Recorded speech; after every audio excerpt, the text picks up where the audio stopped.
C'est, c'est un des événements fondateurs de l'Europe centrale, en quelque sorte, et de la Hongrie actuelle.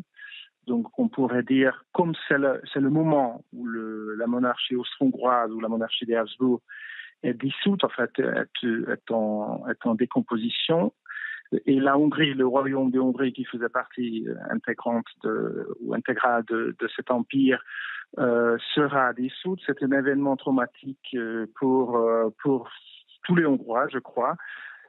Surtout notamment avec le traité Trianon, donc signé le 4 juin 1920, qui a en quelque sorte détaché des territoires, à peu près 2/3 de ce territoire du Royaume de Hongrie, avec un petit peu plus que 57% de la population, dont il faut savoir qu'il y a 3 millions de Hongrois, comme on dit, de souche, donc de Hongrois magarophones, des Magyars qui sont détachés, qui sont devenus des citoyens roumains, tchécoslovaques, yougoslaves. Donc c'est un événement, je dirais même que cet événement cache en quelque sorte la guerre elle-même.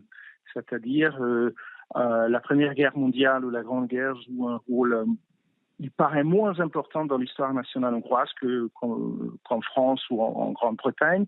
Véritablement, le traité Trianon, le traumatisme, le choc causé par lui, cache en quelque sorte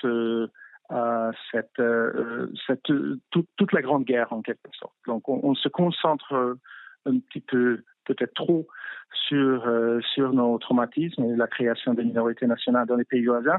C'est juste pour vous donner un exemple, qu'il y a à peu près pendant 40 ans, il n'y avait pas de monographie sur la Grande Guerre. La dernière, il y a une nouvelle parution en 2015-2016, mais avant, c'était au milieu des années 60 qu'une monographie a été publiée sur le rôle de la Hongrie dans la Grande Guerre. C'est pour dire qu'il y a véritablement une faille ou un manque de l'historiographie et de l'attention du public à cet égard.